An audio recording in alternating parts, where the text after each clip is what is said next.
Bonjour à toutes et à tous, bienvenue dans les chroniques sport et géopolitique. Aujourd'hui, nous allons nous intéresser à la puissance sportive américaine. Et nous allons nous poser une question. Les États-Unis sont-ils toujours la principale puissance sportive de la planète? Avec plus de 2959 médailles olympiques, toutes olympiades confondues entre 1896 et 2022, les États-Unis représentent l'excellence sportive. De la relance des Jeux modernes jusqu'à Tokyo 2020-2021, ils ont été 16 fois en tête des bilans olympiques des Jeux d'été. Ayant moins de succès aux Olympiades d'hiver, ils n'ont été en tête des bilans qu'à 2 reprises sur les 24 éditions qui se sont écoulées, de Chamonix 1924 jusqu'à Pékin 2022. C'était à l'occasion des Jeux de Lake Placid 1932 et de Vancouver 2010. Présents sur 40 des 41 éditions, ils ont pris part à toutes les Olympiades disputées, à l'exception des Jeux d'été de Moscou 1980, qu'ils ont, évidemment, boycottés sportivement et diplomatiquement en raison de l'invasion soviétique en Afghanistan en 1979. Avec plus de 9 Olympiades organisées et plus de 39 candidatures infructueuses, les États-Unis s'imposent comme la véritable Binding Nation et s'appuient sur la force de leurs infrastructures.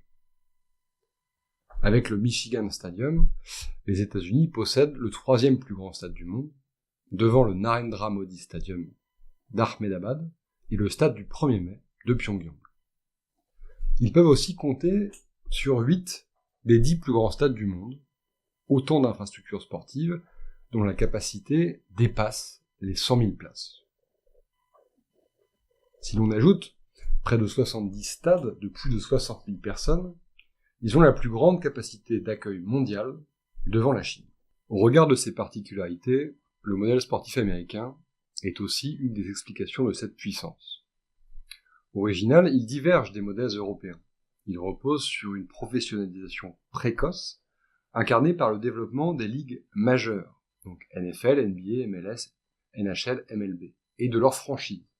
Il repose également sur un financement privé, des objectifs de résultats, notamment économiques, et un système universitaire unique, où le sport sert d'outil de promotion, de valorisation, de ferment, d'identification.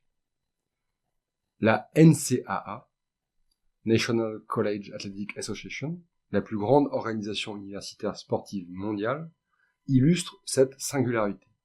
Indicateur de la puissance, substitut de la guerre et instrument de la diplomatie, le sport est une composante, un reflet de la vie internationale et un moyen de la politique étrangère.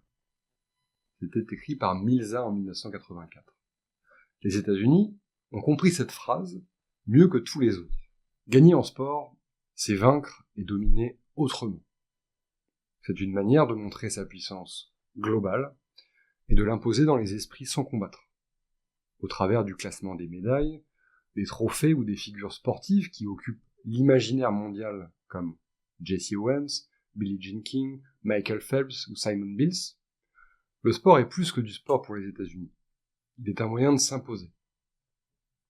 Chaque victoire américaine, chaque organisation d'événements sportifs révèle ainsi la capacité de la puissance américaine à valoriser ses atouts et à faire valoir ses intérêts en mobilisant les différents facteurs traditionnels de sa puissance, qu'ils soient économiques, scientifiques ou diplomatiques. Les États-Unis sont ainsi les premiers contributeurs du mouvement olympique et savent ce qu'ils peuvent en retirer. Coca-Cola, partenaire du CIO depuis 1928, a vu Atlanta, où se trouve son siège, obtenir les Jeux du centenaire. Avec 5 top sponsors américains du CIO sur 14, et NBC Universal comme premier contributeur média doté d'un contrat de 7,65 milliards de dollars sur la période 2021-2032, les États-Unis sont entendus à l'échelle globale. La FIFA, sous la présidence de Sepp Blatter, l'avait oublié. En choisissant à leur détriment le Qatar pour organiser la Coupe du Monde 2022, elle a subi le courroux de l'administration Obama. Plus aucun membre du comité exécutif n'exerce aujourd'hui la fonction dans le football. même s'il leur arrive d'être défiés, battus ou contestés, le sport mondial ne peut ignorer leur importance et leur influence. Ils incarnent au mieux le sport power, c'est-à-dire l'expression de la puissance dans et par le sport. L'usage du sport américain par le département d'État américain constitue un modèle de diplomatie publique. Entre diplomatie de l'entertainment, soft power et influence, les administrations américaines depuis 1945 ont eu recours plus que toutes les autres à l'ensemble des usages géopolitiques du sport.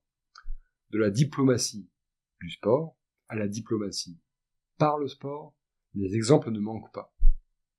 En mettant en scène la rencontre opportuniste entre Glenn Cowan et son homologue chinois, la diplomatie du ping-pong en 1971 a permis aux États-Unis de Richard Nixon et Henry Kissinger de se rapprocher opportunément de la Chine de Mao, tout en fragilisant le bloc communiste. La diplomatie américaine a par ailleurs imposé la présence d'anciens sportifs dans les délégations et les voyages officiels. Véritables relais informels, ils permettent de lever des obstacles par la passion qu'ils engendrent. C'est ce qui en fait des ambassadeurs en crampons, des diplomates en survêtement.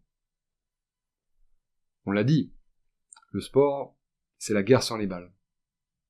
Pour le moment, les États-Unis restent le principal pôle du sport mondial.